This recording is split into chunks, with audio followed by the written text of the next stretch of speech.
Hello, good morning, Ram Ram ji, जय माता दी। कैसे हैं आप सभी?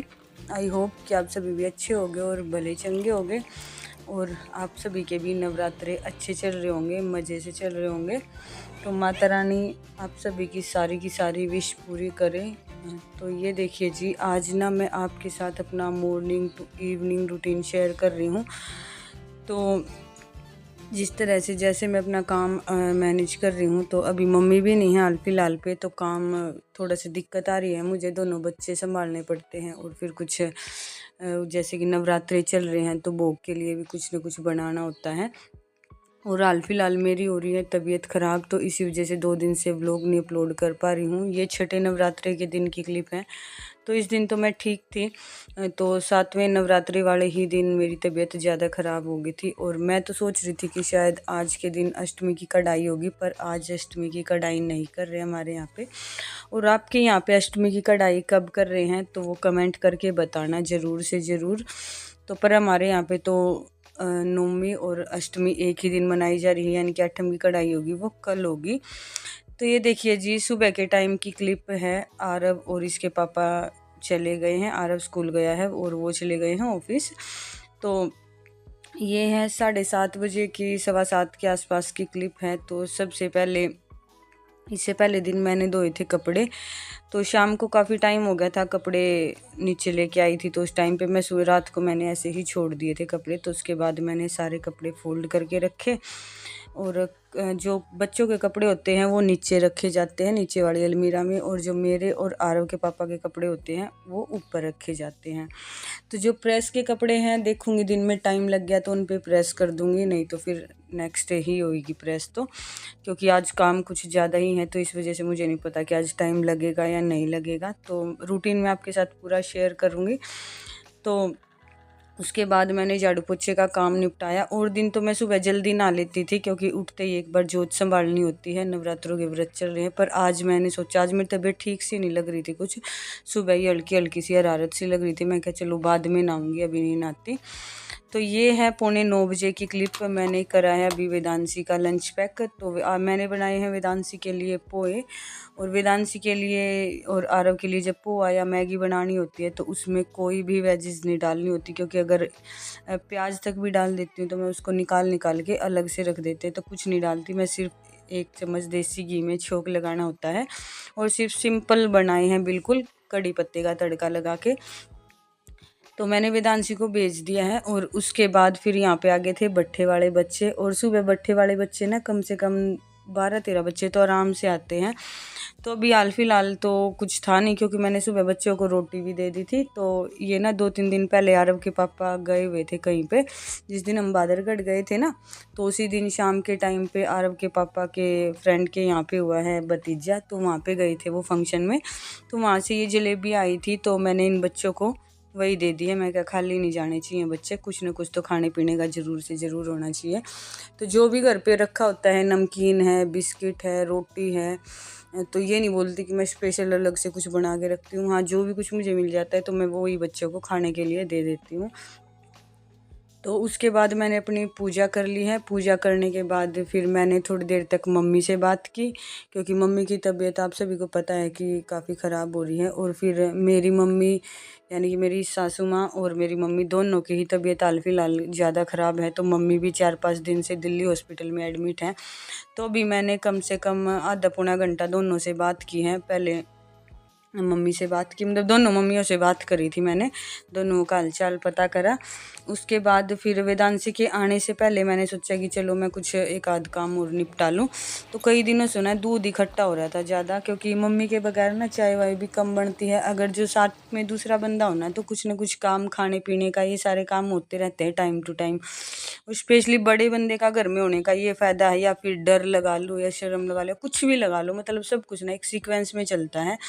तो वही चक्कर हो रहा है अभी हाल फिलहाल। मम्मी नहीं है ना तो काम का सिस्टम सा इतना अच्छा नहीं है, मतलब एक स्पेशली खाने पीने का तो बिल्कुल भी, और मेरा तो बिल्कुल भी नहीं। मम्मी के लारे में कुछ ना कुछ टाइम पे खाना पीना बनता रहता है। बच्चों को तो मैं बना के दे देती हूँ, पर जब अपना नंबर आता है ना तो फिर वहाँ पे कहीं ना कहीं पीछे हट जाती हूँ।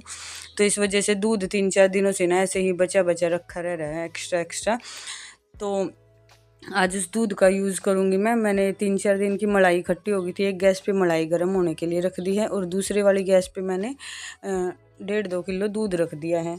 और मैंने सोचा कि चलो इसका मैं खोया निकाल दूं, और कई दिन हो गए हैं खोए के लड्डू बने हुए और आरव को और इसके पापा को बहुत ज़्यादा पसंद है, तो मैं क्या चलो ये बना देती हूँ और भोग के लिए भी तैयार हो जाएगा, क्योंकि शाम को सांझी माता भी जिमानी है तो कुछ ना कुछ मीठा बनाना ज़रूरी होता है।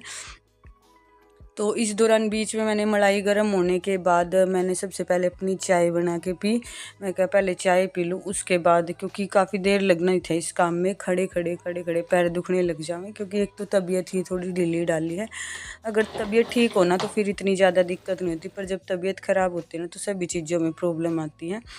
तो ये देखिए जी, गैस मैंने दोनों की दोनों बंद हो चुकी है हाल फिलहाल गैस, क्योंकि खोया भी निकल गया है, खोए ने घी छोड़ना शुरू कर दिया था। तो फिर मैंने मंगाई थी आरव के पापा से, घिया मंगवाई थी इस बार शनिवार को। मैं क्या नवरात्रों के व्रत चल रहे हैं तो एक टाइम घिया की सब्ज़ी बना लूँगी, पर मैंने सोचा कि चलो अभी क्या करूँगी, मलाई में से भी मावा निकल गया था तो मावा ही निकाला मैंने, उसमें से घी नहीं निकाला। इस बार मैं क्या चलो ये हलवा बना दूँगी तो खाने में यूज़ हो जाएगा। और यूज़ क्या हो जाएगा, वो ऐसे ही रखा है, अभी तक भी मैंने तो खाया नहीं है, क्योंकि 2 दिन से मेरी तबीयत ख़राब चल रही है और थोड़ा बहुत आरव के पापा ने ही लिया है, मुझे भी और आरव के पापा को भी 2 दिन से बुखार आ रहा है। और बच्चे घिया का हलवा कम खाते हैं तो हम दोनों खा लेते हैं, और मम्मी है नहीं तो हाल फिलहाल मतलब खाने पीने का सिस्टम ना सारा का सारा डमाडोल हो रखा है। तो ये देखिए जी, घिया मैंने कस दी है, 1 किलो घिया थी है, और एक छोटी सी घिया रखी हुई थी पहले की, तो मैंने वो भी कस दी। मैं क्या साथ के साथ इसमें हो जाएंगी। तो अभी पानी नहीं डाला है मैंने, क्योंकि घिया में ऑलरेडी बहुत पानी होता है। तो अभी इसमें सिर्फ सीटी बनने ही देनी है, यानी कि जब एक सीटी आ जाए ना तो तुरंत वो सीटी निकाल देनी है, नहीं तो फिर इसके अंदर बहुत ज़्यादा पानी हो जाएगा। तो बस मैंने साथ के साथ इसकी सीटी निकाल दी है कुकर से। तो इसका ये फ़ायदा रहेगा, हम बर्फ़ी बनाए या घिया का हलवा बनाए, कुछ भी बनाए तो उसमें ज़्यादा टाइम नहीं लगता, बहुत जल्दी बन के तैयार हो जाता है। तो बस अभी करछी की हेल्प से इनको थोड़ा सा मैश कर लेंगे, जिससे कि ये थोड़े से खड़ी खड़ी नहीं रहेंगी, पक चुकी हैं, मतलब कि ये लगा लो 50% अभी इस टाइम पे हमारी जो घिया है वो कुक हो गई है। और जो ये पानी है इसको मैं एक्स्ट्रा को निकाल दूंगी, नहीं फिर इसको पानी को ख़त्म करने में ना जलाने में बहुत ज़्यादा टाइम लग जाएगा, तो उसमें सिर्फ गैस का ही नुकसान होगा। तो इस वजह से मैंने एक्स्ट्रा जो पानी था सारा का सारा निकाल दिया है, क्योंकि घिया में तो ऑलरेडी बहुत पानी होता है। और सबसे अच्छी चीज़ ये है कि ये ना कम से कम बस मेरे ख्याल से ये मावा निकलने के बाद तो 15 मिनट का काम होगा, इससे ज़्यादा टाइम बिल्कुल भी नहीं लगा है। तो मैंने 1 कटोरी डाल दी है यहाँ पे चीनी, क्योंकि कई दिन हो गए हैं मीठा खाते खाते, तो इतना ज़्यादा मीठा खाने का बिल्कुल भी मन नहीं था, तो मैंने थोड़ा सा फिक्का ही रखा है। और ये देखो पानी निकालने के बाद भी ना जब चीनी मेल्ट हो गई है तो इतना सारा पानी बन गया है, क्योंकि चीनी का पानी भी बनना, फिर उसको सुखाएंगे तो ये अच्छे से पक जाएंगी। तो जो ये देखो कितना घी है इसके अंदर, मावे के अंदर घी मैंने इसका नहीं निकाला है और ना ही कुछ अलग से घी डाला है मैंने इसके अंदर, सिर्फ इसी में, ये 3 टाइम की मलाई थी तो उसी में बना लिया मैंने, और बहुत ही अच्छा टेस्ट आया था इसका घिया का हलवे का। आप चाहो तो इसका यूं के यूं ट्रे के अंदर डाल के इसकी बर्फ़ी जमा सकते हो, या चाहो तो एज ए हलवा कटोरी में डाल के भी इसको खा सकते हो, तो इसका टेस्ट बहुत ही लाजवाब रहता है। और व्रत के टाइम पे तो मतलब कि अगर इतना हेल्दी सा खाना सुबह चाय के साथ या दूध के साथ ले ले तो फिर बार बार हमें भूख नहीं लगेगी। तो ये देखिए जी, मावा भी मेरा ठंडा हो गया है और घिया का हलवा भी मेरा बन के है तैयार। तो चलो अभी लगे हाथों में इसके भी लड्डू बना दूँ। और वेदांशी भी आ चुकी है, क्योंकि वेदांशी आ जाती है 12 बजे, तो वेदांशी है भी चाची और के घर पे, तो वो तो दिन में ज़्यादातर वहीं पे रहती है, उसका तो घर पे आना जाना कम ही रहता है, इतना ज़्यादा नहीं रहता है। तो मैंने 1 कटोरी कर दिया है इसके अंदर बूरा मिक्स, यानी कि पीसी हुई चीनी को मिक्स कर दिया है। बस अब इसके सिंपल लड्डू बना लेंगे, शेप तो चाहे कुछ भी दे लो, लड्डू की दे लो, पेड़े की दे लो, पर टेस्ट तो वही रहना होता है, शेप से कोई फ़र्क नहीं पड़ता। तो मैंने इनको सिंपल जो लड्डू होते हैं उसकी शेप दे दी है और ये बन के हो गया तैयार। और हाल फिलहाल ना सच में इतनी ज़्यादा थकान हो गई, क्योंकि अगर जो बैठ के बनाए ना गैस नीचे हो तो फिर इतना ज़्यादा नहीं पता लगता, पर खड़े खड़े में ना पैर दुखने लग जाते, तो इस वजह से तो अभी हाल फिलहाल ज़्यादा थकान हो गई है। तो मैंने सोचा कि चलो एक बार इसकी प्लेटिंग की वीडियो भी बना लूँ, जहाँ इतनी मेहनत करी है 1-2 मिनट और लगा सही। तो ये देखिए जी, घिया का हलवा हमारा बन के तैयार है, और आप भी कमेंट करके बताना ज़रूर कि मिठाइयाँ कैसी बनी हैं। और व्लॉग पूरा देखा करो, व्लॉग को स्किप मत किया करो। अगर आपको वीडियो अच्छी लगे और थोड़ी सी भी इंफॉर्मेटिव लगे तो प्लीज़ आप वीडियो को लाइक ज़रूर किया करो और अपने फ्रेंड्स के साथ शेयर किया करो। और जो भी कोई चैनल पे न्यू है तो प्लीज़ चैनल को सब्सक्राइब करना, वीडियो को लाइक शेयर करना बिल्कुल भी मत भूलना। तो ये देखिए जी, आरव अभी आया नहीं है, तो आरव के आने से पहले की ही क्लिप है ये। मैंने सबसे पहले भोग लगा दिया है। मैं क्या कोई सा कहीं आरव के चाची और आके हाथ ना लगा दे, यानी झूठ थोड़ा बहुत, तो मतलब ये है मैंने पहले निकाल दिया है गाय के लिए, क्योंकि कोई भी आता है ना तो खाने के लिए मैं उसको मना नहीं करती, तो वो खा लेते हैं कोई सा भी आता है तो उसके बाद मैंने आलू बॉईल कर दिए हैं और मैंने इसमें से एक आलू निकाल लिया है, क्योंकि ये काम करते करते ना मेरा हो गया है बीपी लो, क्योंकि मुझे बीपी लो की बहुत ज़्यादा दिक्कत रहती है। तो मैं बनाऊँगी अभी फ़िलहाल आलू का रायता। तो इसके अंदर ना मैंने 2 खड़ी मिर्च काट के डाल दी है, जिससे कि हल्की से ना वो चिरचिरा सा हो जाएगा थोड़ा सा। और नमक मैंने इसके अंदर ज़्यादा ऐड करा है, जिससे कि मेरा बीपी थोड़ा सा सेट हो जाएगा। बीपी की दिक्कत मुझे बहुत ज़्यादा रहती है। और अभी टाइम हो चुका है 2:15 बजे का, तो ये देख लो 1 मिनट का भी रेस्ट नहीं मिला है इस दौरान बीच में मुझे, तो बस लगे लगे ही लग रहा है तो सारा का सारा काम। तो आरव के कपड़े वपड़े चेंज करे तो आरव देख रहा था तब तक फ़ोन। फिर सुबह आरव को भी मैंने आज पोहा ही दिया था, तो फिर आरव बोला कि मम्मा परांठे बना लो। आलू भी फिर मैंने बॉईल कर रखे थे, तो मैंने सोचा कि चलो जल्दी ही बन जाएगा काम। और ये जो परांठे मैंने बनाए हैं ये 3:30 बजे बनाए हैं, क्योंकि आते ही तो आरव ने मना कर दिया था, फिर उसको 4 बजे ट्यूशन पे जाना होता है, तो फिर मैं क्या खा पी के चला जाएगा। मैंने दूध गर्म कर दिया था और आरव के लिए और वेदांशी के लिए परांठे बना दिया था। दोनों बहन भाई ने वो खा लिया था। खा के आरव ट्यूशन पे चला गया। फिर उसके बाद आगे थे सब्जी वाले भैया, तो सब्जी तो इतनी ज़्यादा कुछ लेनी नहीं थी, तो पर मैंने सोचा कि मैं घिया ले लूँ, क्योंकि घिया यूज़ कर दी थी मैंने, और व्रतों में घिया और आलू ही खाए जाते हैं ज़्यादा, और कोई सब्जी यूज़ नहीं होती इतनी। तो फिर मैंने 2 कद्दू लिए थे, वो गोल वाले कद्दू, क्योंकि वैसे ही नॉर्मल घिया नहीं थी भैया के पास, तो पर अच्छे थे वो भी, कच्चे कच्चे से, तो अच्छी सब्जी बनती है। और 1 दर्जन लिए थे मैंने, 1 दर्जन नहीं 6 ही लिए थे केले, ज़्यादा नहीं लिए थे क्योंकि इतने ज़्यादा यूज़ नहीं होते। और ये है शाम के टाइम की क्लिप। तो मैं बना रही हूँ यहाँ पे आलू की सब्जी। सिंपल जीरे का छोंक लगाया है, कड़ी पत्ता डाला है, और इसके अंदर मैंने 2-2.5 चम्मच दही को फेंट के डाला है। दही डालने का ये फ़ायदा रहता है कि सब्ज़ी खट्टी खट्टी सी बहुत टेस्टी बनती है। और हाल फिलहाल ना टमाटर तो इतने ज़्यादा महंगे हो रहे हैं, तो सब्ज़ी में मैं तो 1-2 टमाटर ही डालती हूँ, क्योंकि जब ठीक ठाक रेट होते हैं तो तब तो 3-4 टमाटर डाल देते हैं, पर अभी हाल फिलहाल 100 रुपये किलो टमाटर हो रहे हैं। तो इस दौरान मैं 1-2 चम्मच कोई भी सब्ज़ी बनाऊँ तो उसके अंदर दही फेंट के डाल देती हूँ, जिससे कि अच्छा टेस्ट भी हो जाता है और वो थोड़ी खट्टी खट्टी सी भी हो जाती है सब्ज़ी। तो ये वाली आप मेथड ज़रूर से ज़रूर ट्राई करना, किसी भी सब्ज़ी में 2 चम्मच दही ऐड करने का। तो फिर सब्ज़ी मैंने सभी के लिए यही बना दी है, क्योंकि आरव के पापा और आरव भी यही ले लेंगे। और मैंने पहले कर ली है अच्छे से गैस को साफ़, क्योंकि अभी बनानी है मुझे कुट्टू की पूरियाँ। और अब ना कुट्टू कुछ अलग से टाइप का आने लग गया, पहले तो थोड़ा सा काला काला सा कुट्टू आता था, पर अभी पता नहीं 2 साल से क्या हो रहा है, ये बिल्कुल वाइट वाइट सा कुट्टू आ रहा है। और कुट्टू की रोटी है जो पूरी है वो मैंने अपनी और छोटू की दोनों की तैयार की थी। आरव के जो सबसे छोटे वाले चाचा हैं जो मेरे साथ पंचकुला गए थे, तो छोटू का भी व्रत है और मेरा भी व्रत है।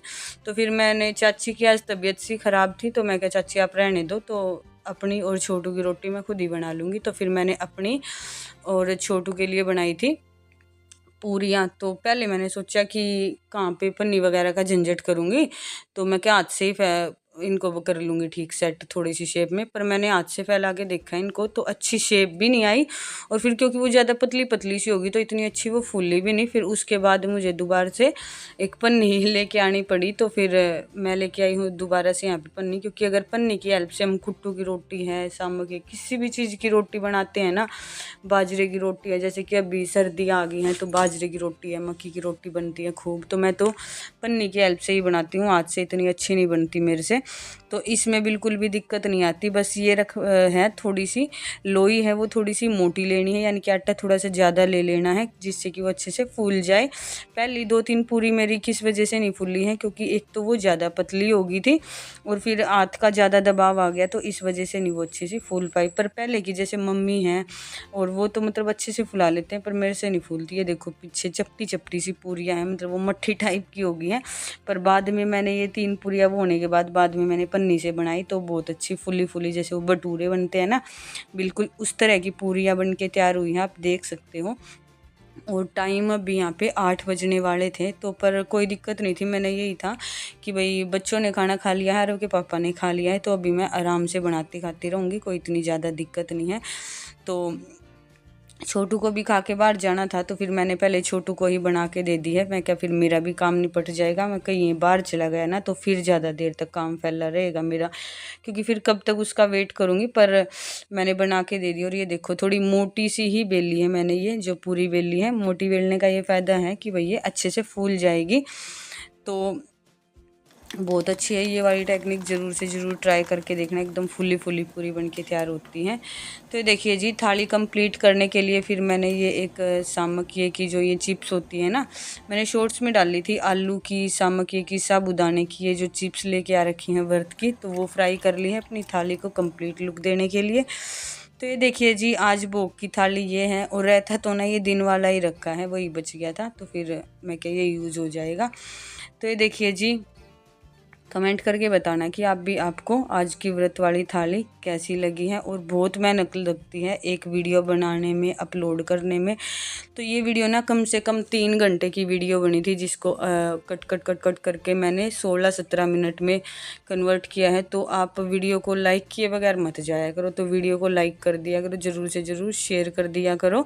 और ये देखिए जी, उसके बाद मैंने आरती भी कर ली थी। और आरती में ना आज थोड़ी सा लेट ही हो रही थी मैं, थोड़ा क्योंकि काम ज़्यादा था, तो इस वजह से तो थोड़ा बच्चों के साथ ऊपर नीचे टाइम हो ही जाता है।